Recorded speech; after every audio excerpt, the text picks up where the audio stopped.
তৈরি এবং সে আস্তে আস্তে নিজেকে শিক্ষা থেকে সরিয়ে নেয়। এর ফলে কি একটা স্কুল ছুটের বৃদ্ধির সংখ্যা বেড়ে যাচ্ছে। তো তার জন্য পাশবিক পত্রক এক্ষেত্রে তুলে দেওয়া আমার মতো করে সঠিক একটি সিদ্ধান্ত। তো এর ফলে অবশ্য খারাপ দিক হচ্ছে শিশুদের মধ্যে লার্নিং একটা গ্যাপ তৈরি হয়।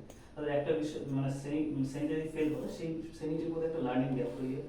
তো তার জন্য স্যার আমরা ব্যক্তিগতভাবে তাদেরকে সাহায্য করতে পারি বিভিন্ন ক্লাস ব্যক্তিগতভাবে, বা তাদেরকে ব্রিজ কোর্সের ব্যবস্থা করতে পারি, স্পেশাল কোনো ক্লাসের ব্যবস্থা করতে পারি যাতে তাদের সেই লার্নিং গ্যাপটা পূরণ হয়।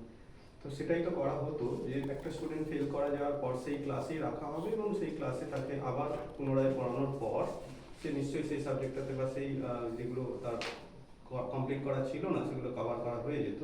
তো সেক্ষেত্রে তো ফেলটাই বেশি ভালো ছিল না, তা সে পুরোটা আবার পুনরায় করতে পারতো এবং দেখতে গিয়ে ভালো করে পড়ে নিতে পারতো। স্যার সেক্ষেত্রে দেখা যাচ্ছে বেশিরভাগ ছাত্রছাত্রী মানে স্কুল ছুটের সংখ্যাটা বেড়ে যাচ্ছে স্যার। মানে একই ক্লাস স্কুল ছাত্রছাত্রীদেরকে স্কুলে আনার জন্য কি এটাই একমাত্র পথ ছিল, আর অন্য কোনো উপায় বা অন্য কোনো প্রসেস? যে সমস্ত ছাত্রছাত্রীরা স্কুল আসছে না বা যে সমস্ত ছাত্রছাত্রীদেরকে গার্জেনরা স্কুলে পাঠাতে চাইছে না তাদেরকে কিভাবে স্কুলে আনা হবে? আমরা বিভিন্ন স্যার আমার ধারণা হয় যে আমরা বিভিন্ন পন্থা অবলম্বন করতে পারি, যেহেতু আমাদের স্কুলগুলির শিক্ষার মান উন্নয়ন করতে পারি, যেমন স্মার্ট ক্লাস, ডিজিটাল প্রজেক্টর ইত্যাদি ব্যবহার করতে পারি। তাছাড়া বিদ্যালয়গুলিতে আমরা স্পোকেন ইংলিশ বা কম্পিউটারে কোনো কোর্সের ব্যবস্থা করতে পারি, এবং স্কুলের যে ক্যাম্পাসটাকে পরিষ্কার পরিচ্ছন্ন মিড ডে মিলের মান উন্নয়ন করতে পারি আমরা। এভাবে কী হবে, অভিভাবকরা আগ্রহী হবে বিদ্যালয়ে তাদের ছাত্রছাত্রীকে পাঠানোর জন্য। স্মার্ট ক্লাস বলতে কি বোঝায়? স্মার্ট ক্লাস বলতে বলছে স্যার ডিজিটাল লার্নিং, যেখানে স্যার তথ্য প্রযুক্তি ব্যবহার করে মানে শিক্ষাদানের পদ্ধতিকে আধুনিক করে তোলে, এটাকে স্মার্ট ক্লাস বলে। তাহলে কি ডিজিটাল লার্নিং ছাড়া যে পড়াশোনাটা হয় সেটা কি ততটা এফেক্টিভ না? স্যার ডিজিটাল লার্নিং এর ফলে কি হয়, সেখানে খুব সহজ সরলভাবে করা যায় যাতে শিক্ষার্থীরা খুব মানে আকর্ষণীয়ভাবে বা আনন্দদায়কভাবে শিখতে পারে ডিজিটাল লার্নিং এর ফলে।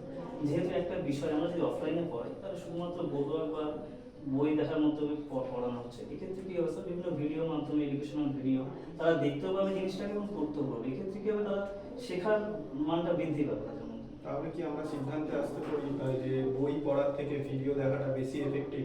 না স্যার অবশ্যই না, দুটোই একসাথে তোমরা করতে পারো। যেক্ষেত্রে যেগুলো মানে এডুকেশনাল যে ভিডিওগুলো যেগুলো তাদের কার্যকরী সেগুলো তারা দেখতে পারে। তাহলে বই যে কোনো টপিকের উপরেই তো ভিডিও রয়েছে, তাহলে বইয়ের গুরুত্বটা কি? বই কেন পড়বো আমরা? কারণ আমার বিষয় থেকে আমি একটা উদাহরণ দিতে পারি। যদি আমি মহাবিদ্যালয়ের কথা বলি, তারা যদি মহাবিদ্যালয় সম্পর্কে একটা ভিডিও দেখে নেয় এবং তারপরে যদি মহাবিদ্যালয়টাকে আবার বইয়ের মধ্যে পড়ে, তাহলে তাদেরকে আবার বুঝতে খুব সুবিধা হবে জিনিসটা। সেটা তো ভিডিওতেই ক্লিয়ার হয়ে গেল, আবার বই পড়ার গুরুত্ব? আচ্ছা ভিডিওতে তো সব কিছু ক্লিয়ার হবে না, কিছু কিছু জিনিস তারা বইয়ের মাধ্যমে জানতে পারে। ওকে, আচ্ছা হিস্ট্রি সাবজেক্ট, তো হিস্ট্রি বাদে যদি যদি না হিস্ট্রি সাবজেক্টে চান্স না পাওয়া যেত, কলেজে পড়ার কোনো সুযোগ না থাকতো, তাহলে কোন সাবজেক্টে পড়া হতো? স্যার যদি না পেতাম, আমার ভূগোলের প্রতিও আকর্ষণ ছিল, ভূগোল বিষয়টি আমার খুব ভালো লাগে, ভূগোল বিষয়টা নিয়ে সেকেন্ড অপশন ছিল।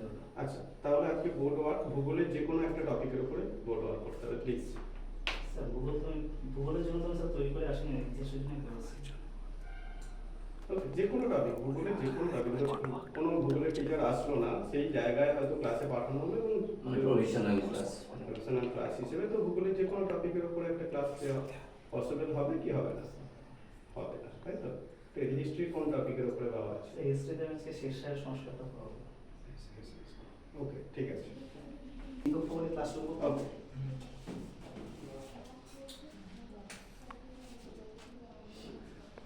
গুড আফটারনুন ডিয়ার স্টুডেন্টস, আশা করি সবাই ভালো আছো। আচ্ছা আচ্ছা আমিও খুব ভালো আছি। আচ্ছা এবার সবাই বসে পড়ো দেখি। আচ্ছা আচ্ছা সবাই বলো তো আজকে তারিখ কত? হ্যাঁ ঠিক বলেছো, আজকে তারিখ হচ্ছে 18 তারিখ জানুয়ারি মাসে, তাই তো? হ্যাঁ। আচ্ছা আজ আমরা ভারতবর্ষের ইতিহাসে একটা গুরুত্বপূর্ণ অধ্যায় সম্পর্কে জানব। তো তোমরা তো সবাই জানো যে ভারতবর্ষে বিভিন্ন উল্লেখযোগ্য মুসলিম শাসকরা ভারতবর্ষে শাসন করেছে। তো তাদের মধ্যে কয়েকজনের নাম বলো দেখি তোমরা। হ্যাঁ ঠিক বলেছো, বাবর, হুমায়ুন, আকবর, তাছাড়া কে ছিল? ঔরঙ্গজেব, শের শাহ, তাই না? আচ্ছা দেখো এনারা বিভিন্ন উল্লেখযোগ্য মুসলিম শাসক ছিলেন। তো আজ আমরা এমন একজন শাসক সম্পর্কে জানবো যিনি মাত্র 5 বছর দিল্লির সিংহাসনে ছিলেন এবং এই 5 বছরে তিনি তার সাম্রাজ্যের প্রজাদের জন্য বিভিন্ন জনহিতকরমূলক কাজ করেছিলেন। তো যে সমস্ত জনহিতকরমূলক কাজ করেছিলেন সেই সম্পর্কে আমরা আজকে আলোচনা করব। আমরা বিগত ক্লাসে কি জেনেছিলাম? আমরা জেনেছিলাম মুঘল সম্রাট হুমায়ুন সম্পর্কে। না মুঘল সম্রাট হুমায়ুনকে 1540 খ্রিস্টাব্দে বিল্লগ্রাম বা কনৌজের যুদ্ধে শেরশাহ পরাজিত করে দিল্লির সিংহাসনে বসেন। তো এই 1540 থেকে 1545 এই 5 বছর তিনি দিল্লির সিংহাসনে ছিলেন এবং এই 5 বছরে তিনি বিভিন্ন সংস্কারমূলক কাজ করেছেন। তো আজকে আমরা যে বিষয়টি আলোচনা করব তা হলো কি না, তা হলো শেরশাহের সংস্কার সম্পর্কে কিন্তু আমরা আজকে আলোচনা করব।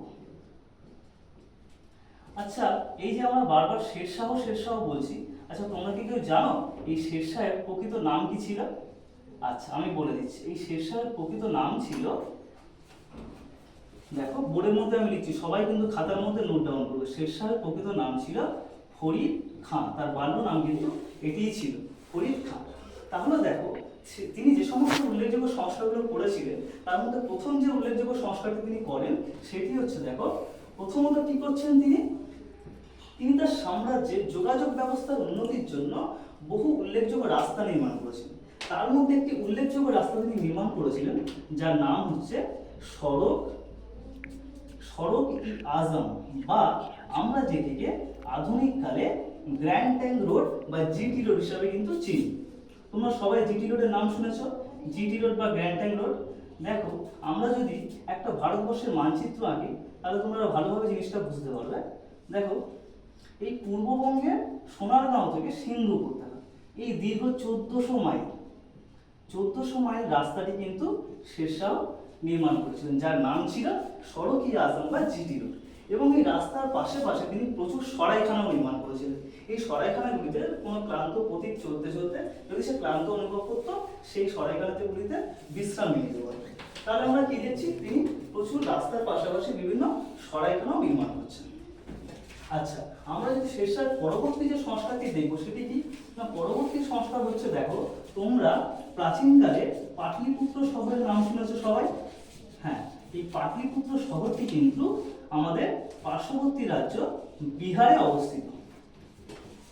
তো এই শহরটিকে শেরশাহ কি করেছিলেন, খুব সুন্দর করে আধুনিকীকরণ করে তুলেছিল, মানে খুব সুন্দর করে সাজিয়ে তুলেছিল, যেমন প্রাসাদ, স্নানাগার, কূপ, এরকম বিভিন্ন উল্লেখযোগ্য রাস্তা, সরাইখানা ইত্যাদি নির্মাণ করে এই শহরটিকে আধুনিকীকরণ করে তুলেছিল এবং এই শহরের একটি নতুন নামকরণ করেছিল, যার নাম দিয়েছিলেন তিনি পাটনা শহর বলে।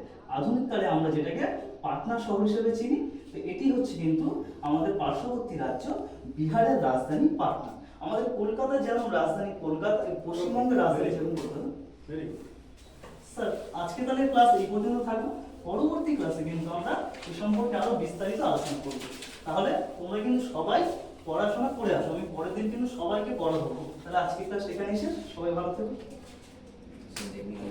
ভালো হয়েছে, ওই ডেটটা লিখেছিলে যেটা 25 লিখে ফেলেছিলে, 18-25 তো 26, হ্যাঁ ওইটা বাকি ক্লাসে শেষেটা হয়ে গেছে। এরপর এখান থেকে যে বেরোনোর সময় যে পারমিশন নিয়ে বেরোনো সেই অ্যাপ্রোচটাও করে বেরোতে হবে, একদম ফাইনাল, ঠিক আছে? বাকি যাবতীয় ডিসকাস করবো, আমরা করে নেবো। তো কিভাবে এই বোর্ড ওয়ার্কের পর পারমিশন নিয়ে বেরিয়ে যাবে সেটা আমরা দেখতে চাইছি। ওকে, হ্যাঁ অবশ্যই ক্লাস শেষ হয়ে গেছে। ওকে, থ্যাংক ইউ স্যার।